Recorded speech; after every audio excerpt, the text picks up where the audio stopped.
Alas 5:10 na, One Western Visayas na. Alas 5:10 na, One Western Visayas na.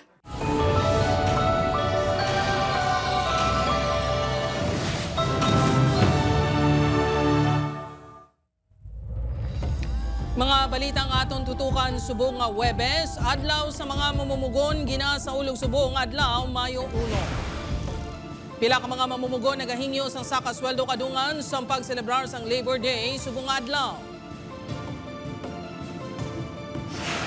COMELEC ginbisita ang evacuation center sa La Carlota City bilang pagpanghanda sa eleksyon sa Mayo 12. Rumble sang 5 ka persona nagluntad sa Mandurriao, hindi pagintindihan na isa magutod gintumod rason.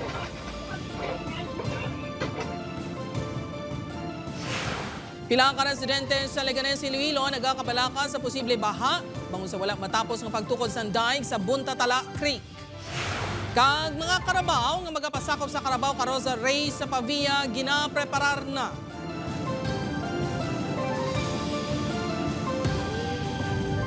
Ini ang GMA Regional TV, One Western Visayas. Mayong hapon Western Visayas kag Negros Occidental sa kasweldo ginahingyo sang pila ka mamumugon sa Western Visayas subong nga Labor Day. Dole 6 nagpatag nga wala sang nabaton nga petisyon sa wage increase subong nga tuig. Si Kim Salinas nakatutok. Tatlo ang kabataan nga ginapay-eskwela sang gwardiya nga si Gary. Idugang pang-iban nga kinahanglanon sang iya pamilya. Aminado ini nga hindi gid bastante ang iya sweldo. May laki, nakabike lang ko sa buong. Oo, tipi-tipi sa plate eh. Lang gid eh. Utang lang to sa 5-6 eh. Ang sales clerk nga si Mildred, kulang man ang ginabaton nga sweldo bangod sa mahal nga balaklon. Budlay, kisa gani kulang pa. Laman pulos ang pagtaas kung ang mga pamalaklon kag nagataas man, doble pa. Subong nga Labor Day, madamo nga mamumugon ang nagalao makontani, magrasyahan man sang saka sa sweldo. Apang, wala ganinin natabo. Sa hublang protesta sa mga labor group sa Iloilo City subong nga hapon, ila panawagan ang 1,200 pesos nga saka sa daily minimum wage. Saka sa sweldo man ang panawagan sang pila ka mamumugon sa Bacolod City. Ang Iloy nga si Novi, kinahanglan pa magpangita sa sideline bangod kulang ang iya sweldo para sa iya bata. Budlay, git tama kay syempre ako lang ang gaubra tapos nang may bata pa ko nga ginagatas, diaper. Nagatagi di nga init naman na ginaantos ang delivery rider nga si Brian. Apang kinahanglan kuno sini magbakas para mabuhi ang iya pamilya. Why ko ka paminsar kapoy, kaya ginapaminsar mo lang makabuy-buy sila sa lodlod. Kabayan pa tayo, pataas. Pigado na gid kami. Suno sa Dole 6, Nobyembre 2024 lang sila nagpatuman sang wage increase. Subong nga 2025, wala pa sila sang petisyon nga nabaton. Ang batas natin na sinasabing merong dapat 1 year na in-observe before we can disturb yung ating issuance of the wage order. Bukas man ang ahensya sa pag-review kung may mabaton nga petisyon. Upod Kirmel Porquia, Kim Salinas. One Western Visayas.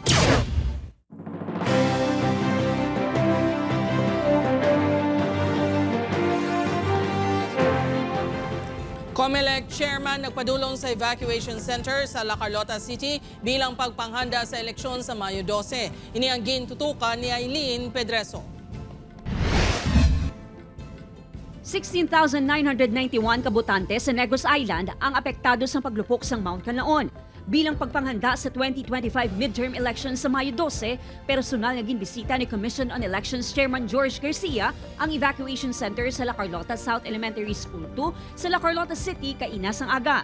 Gintuluan ang mga botante nga naapektuhan sa paglupok sa bulkan sa pagboto gamit ang automated counting machine. Lakip na ang insakto nga pag-shade sa mga balota. First-time voter si Lenry nga malapit 5 na kabulan nga nagatinel sa evacuation center. Nagtesting ini sa paggamit sang ACM. Kahapos naman mag-shade, tapos naman magpili. Dako gid nga bulig nga makabalo kami para dasig lang mag-abot sa May 12. Para sa mapos nga pagboto sa adlaw sang eleksyon, pila sa dapat tandaan sunod sa COMELEC ang mga masunod. Bago po tayo bumoto sa araw ng eleksyon, meron po tayong kodigo. Hindi po mas mabilis ka makakaboto kung meron kang kodigo. Meron tayong voters information sheet na dinidistribute sa bawat isa. At yung mga may access naman sa internet, meron tayong precinct finder din.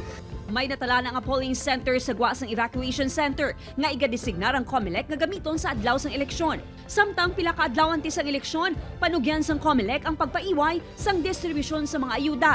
Lakip na diri ang pagbaligya sang 20 pesos per kilo nga bugas nga programa sang gobyerno nga mahimo suguran pagkatapos sang adlaw sang eleksyon. Iniagud malikawan sunod sa COMELEC nga gamiton ini sa pangampanya sa mga kandidato. Ang pakiusap natin, sana matigil muna yung pagbibenta ng mugat. Yan po ay absolutely prohibited. Ang ayuda distribution, anuman po ang pangalan nito, absolutely prohibited. Kahit pa yan ay national government or local government agency. Samtang nagpirma sa Memorandum of Agreement ang COMELEC kag Office of the Civil Defense bilang preparasyon pananglitan maglupok-liwat ang bulkan sa adlaw sang eleksyon. Upod kay Ruel Banggoy, Aileen Padraso, 1 Western Visayas. Mga kapuso, rambles ang 5 ka persona sa isa ka karinderya sa Mandurriao, Iloilo City na kuhaan sang CCTV video. Hindi pagintindihan na isang magutod gintumod rason. Ini ang gitutukan ni Kim Salinas. Makitaan sa sining nga CCTV video ang pagbaysay sa 2 ka lalaki sa isa ka karinderya sa barangay Buhang Taft North, Mandurriao, Iloilo City. Manog alas 7 kagabi.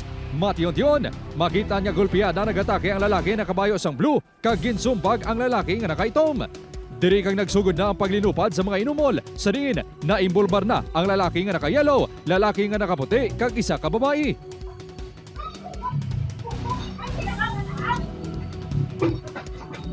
Nauntat lang ang kinagamo sa nagabot ang barangay tanod kag kapulisan. Ang babae sa video, ang tagiya sang karinderya nga si Alias Sinday, 39 anyos nga residente sa among barangay. Suno sa iya, hubog nga nagkadto ang iya magulang nga lalaki upod sa iya biyan nga amo ang naka-helmet. Una nang hangkat sang away ang iya magulang sa iya live-in partner nga ginkilala kay Alias Nonoy, 52 anyos. Nagbulig sa ila ang bata sang iya live-in partner nga si Alias Rick, 29 anyos. Manugay na kuno sila nga ginaharas ang iya magulang. Kag masami ini nagamaoy kung hindi paghatagan sa kwarta. Permigi man sa gaharas siya, kada hubog ya. Napalapitan niya ko de, kag pangbukon niya ngakon nga mga botilya, mga bangko, kag tapos ginabantaan niya kami nga patyon. Ginako ni Alias Ron, nga nagapamahog man gid ini sa una matapos na tikiban, nga may hindi husto nga ginahimo ang iya utod. Aminado man ini nga hubog sa kagabi. Masakit kuno ang tulok sa iya sang live-in partner sang iya utod. May na kami sa about sa mga nakabla sa mga ginano, yan pula na lang punta isara. Mao bigay malang ibili ni man ang mirror, dila sa sabat, daw gay napata. Lunsay nag-angkon sa minor nga kasamaran na magtimbang nga bahin bangod sa insidente. Ang insidente, ang gintugyan naman sa kapulisan sa lupon sang barangay. If may other party na gusto i-deliberate ang problema sa korte, ang aton niya kapitan ang nag-issue sang certificate to file action para nga igamiton niya as attachment sa aton diri sa may police station. Upod kay Romel Porquia, Kim Salinas, 1 Western Visayas. Rider patay matapos makabunggo sa naga-U-turn nga pick-up sa Kabatuan, Iloilo. Aksidente na huli ka. Si Zen Kilantang Sasa nakatutok. Sa CCTV video nga ini makitaan ang paglabay sang pick-up sa barangay Talanghawan, Kabatuan kahapon sang hapon. Makitaan man ang pagpahigad sang salakyan sa dalan. Wala magdugay, makita na motorsiklo nga tadlong ang dalagan sini kag nakabunggo sa nag-U-turn nga pick-up. Resulta, nagtawag ang rider nga ginkilala kay alias Herbert. Samtang ang driver naman sang pick-up ang giningadlan sang Kabatuan Police kay alias William. Base sa investigasyon sang kapulisan, halin sa syudad ang biktima kag pakadto sa direksyon sang Kabatuan proper. Ang pick-up ang padulong naman sa Santa Barbara. Posible wala na anticipate sang pick-up ang incoming nga motor, ang motor nga nag-collide sila sa highway. Ginhingagaw pa nga madala sa ospital ang rider apang ginbawian sang kabuhi. Sa kamot niya lang mamkag ang sa tiil daw fractured. Pero ang sa ulo niya, wala, kahit naka-helmet siya. Pero pag abot sa hospital, actually na-revive pa sa. Pero around 2:50, pronounce siya nga expired. Ginkustodiya sang kapulisan ang driver sang pick-up samtang ginahulat pa ang desisyon sang pamilya kung magpasaga sang kaso. Nagpamaliba din nga maghatag sang pahayag kag nagpaiway man nga mag-atubang sa kamera. Upod kay Cirilo Randuque, Zen Kilantang Sasa, 1 Western Visayas.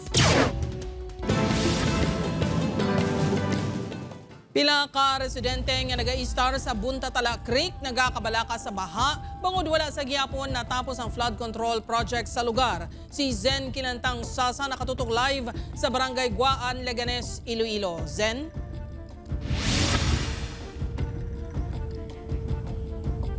Jert, apisar nga wala pa nagsugod ang tig-ulula na nagapanghanda ng mga residente malapit sa Buntatala Creek bangod sang kabalaka sa wala pa nahuman nga proyekto. Nakahanda na ang baroto ni Manong Melvin sang Barangay Guaan, Leganes bilang preparasyon sini sa tion nga magtaas ang tubig. Sunod sa iya masami nga ginabaha sa ila lugar, apang bangod sang pagtukod sang dike sa porsyon sang Buntatala Haro, posible nga maglala pa ang ila sitwasyon. Kasi po yung may mga bagyo na Pag sa kasimana nga hindi magkunan. Sa kan na tubig dadri na din sa ako nagsara ng tubig sa kani lambot pa sa ako. Taga diri gani tagawak pa. Matandaan nga nagakahangawa man ang mga residente sa Barangay Buntatala, Leganes bangod dako ang tsansa nga magbalik sa ila ang tubig bangod sang dike nga ginapatukod. Natapos na ang duha ka segment sang flood control project sa Buntatala Creek. Una nga natapos ang 326 meters sa Barangay Carimayor sang June 2020. Kag 860 meters sa bahin sa Barangay Cariminor sang May 2024. Nagalaba sang 11 kilometers ang Buntatala Creek apang masobra 1 kilometro pa lang ang naumpisahan. Sunod sa DPWH Iloilo 4th District Engineering Office, madugay na nga ginaduso nga mapondohan ang proyekto. Agud mapadayon apang tubtub subong, wala pa sa gihapon sang available nga pondo.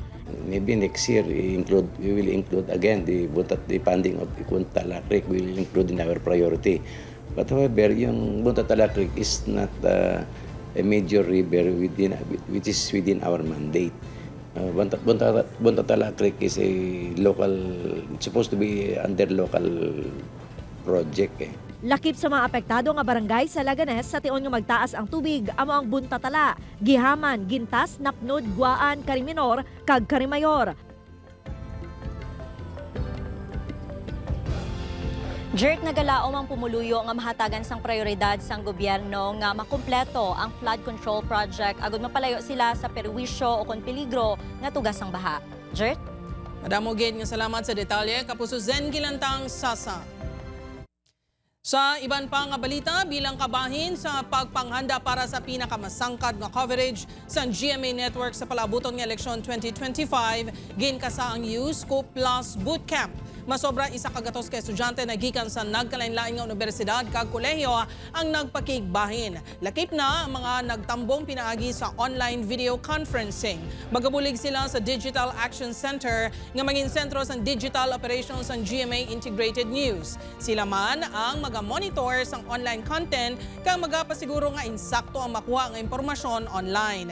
Kadungan sini gintudloan man sila sa GMA Integrated News social media team kung paano magpangita sang balita, mag-fact check kag paano ini ipakigbahin sa publiko. Dugang man nga bulig sa ila ang eksperyensya sa trabaho nga ginpakigbahin sa pila ka GMA Integrated News reporter. Suno kay Senior Vice President and Head of GMA Integrated News Regional TV and Synergy Oliver Victor Amoroso, hindi mahapos sa maging trabaho sang student volunteers bangod buwas damlag sang pungsod ang nakataya. I'll be honest with you guys, no? Lalo na sa mga first-timers, hindi magiging madali ang ating magiging trabaho ngayong Mayo. It will be hours and hours of hard work, non-stop work as we aim, as we have always done so, to provide our fellow Filipinos the most trusted and most comprehensive coverage of the elections. After all, palagi natin itong naririnig din, ang kinabukasan ng ating bayan, ang kinabukasan nyo, ang nakataya dito.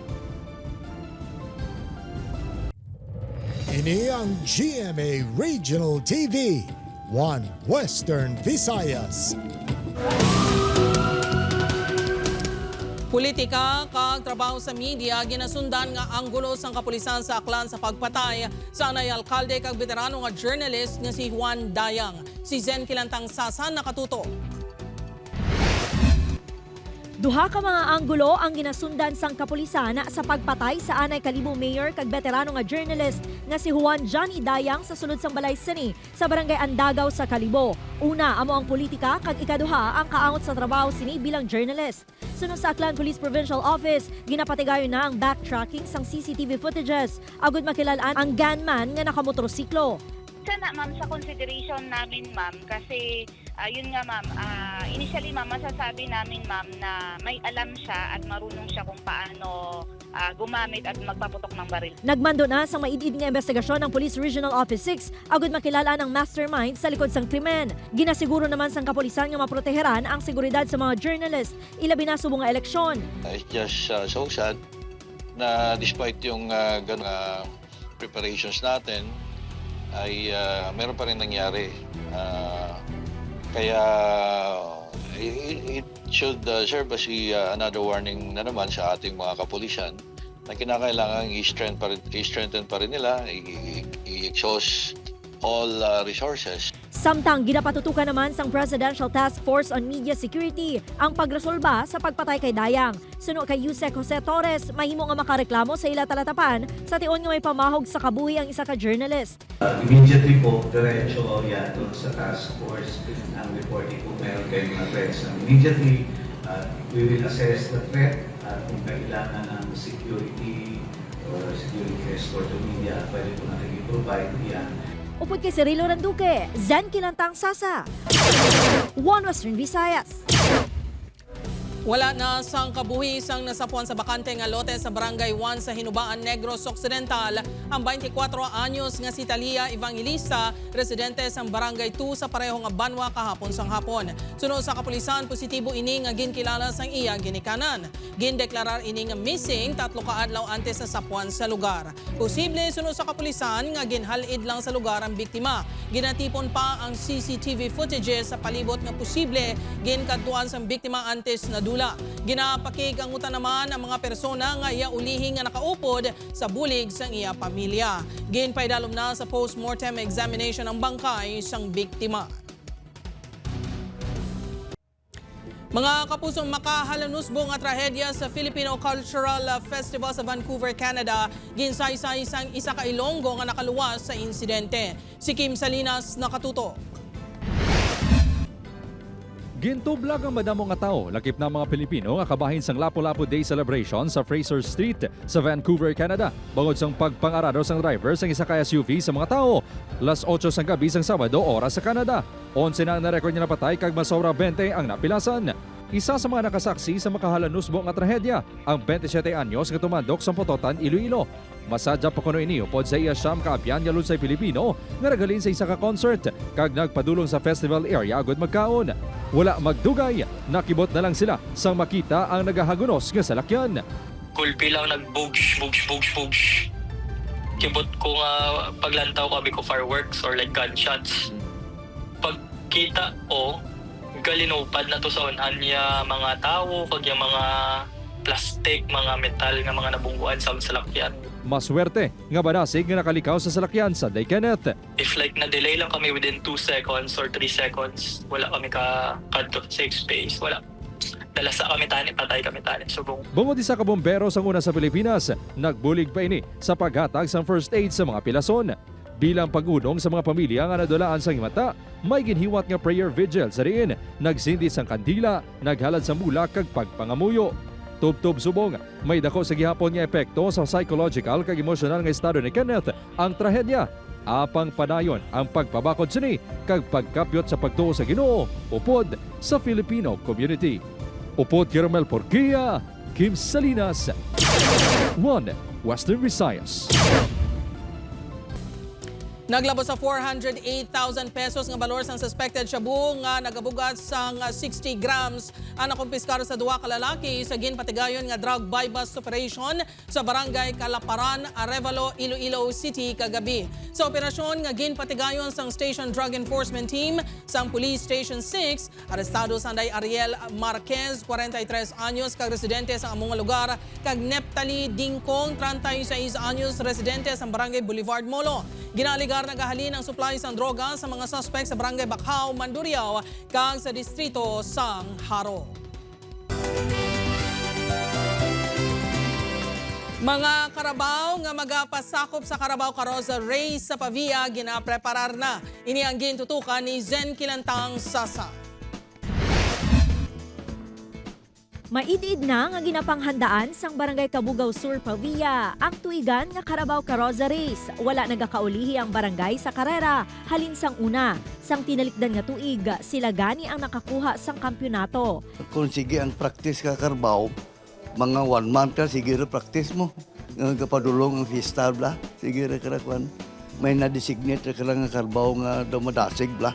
Aminado si Kagawad nga halos wala na sang may nagasagod sang Carabao sa ila barangay, bangod man sang pagmoderno sang panahon.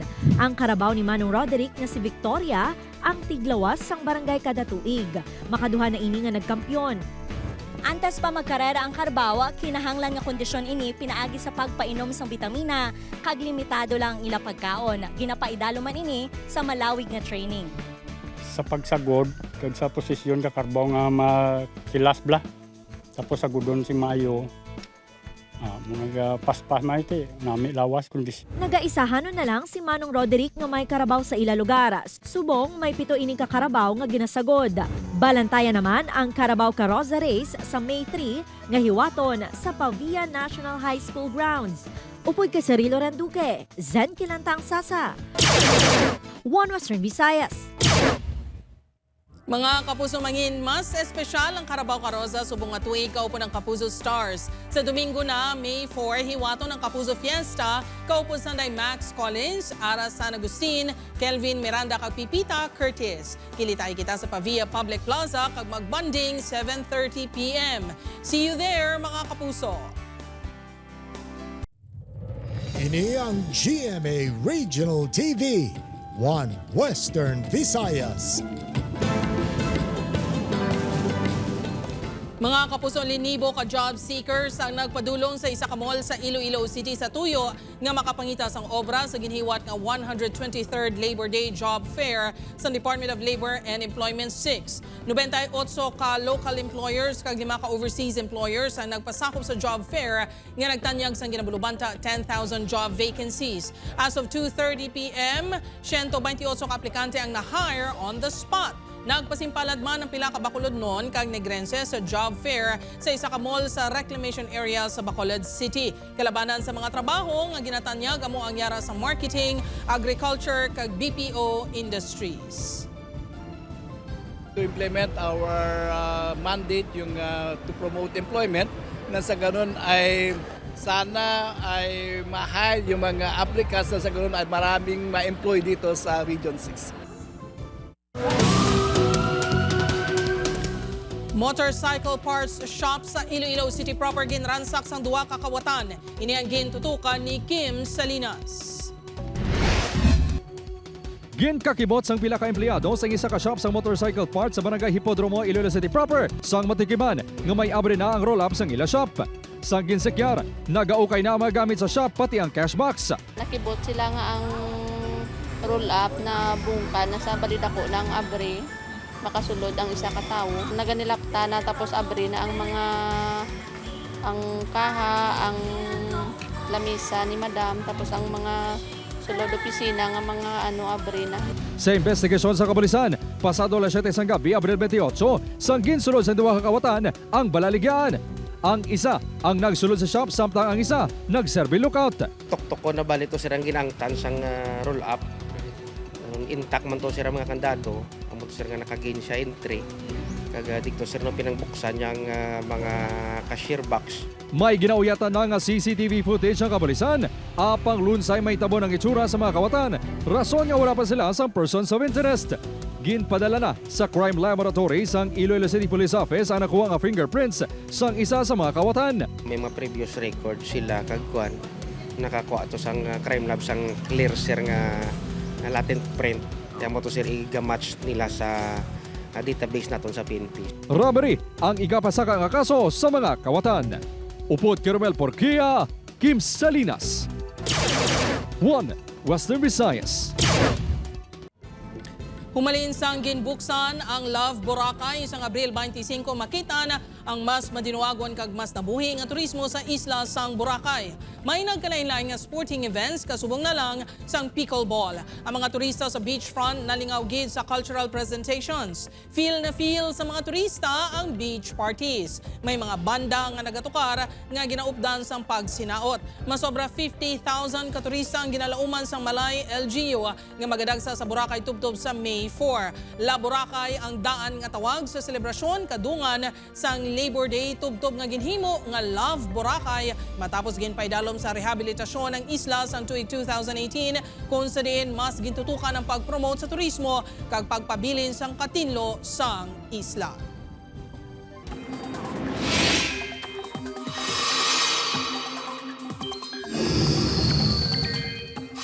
Mga kapuso, nadula na ang low pressure area nga ginabantayan sa sulod sang Philippine Area of Responsibility. Apang sunod sa pag-asa, posible nga may panibago nga malain nga tiyempo sa mga masunod nga inadlaw ukon simana. Base naman sa rainfall forecast ng Metro Weather, may mga pag-ulan sa pila ka bahin sang Western Visayas, laki Pangaklan, Antique, Capiz, Iloilo kag Negros Island Region. Mga kapuso, ako si Gertrude Charlatan, ini ang One Western Visayas, bugos nga puwersa para sa mas dako nga misyon kag mas masangkad nga pagserbisyo sa pungsod.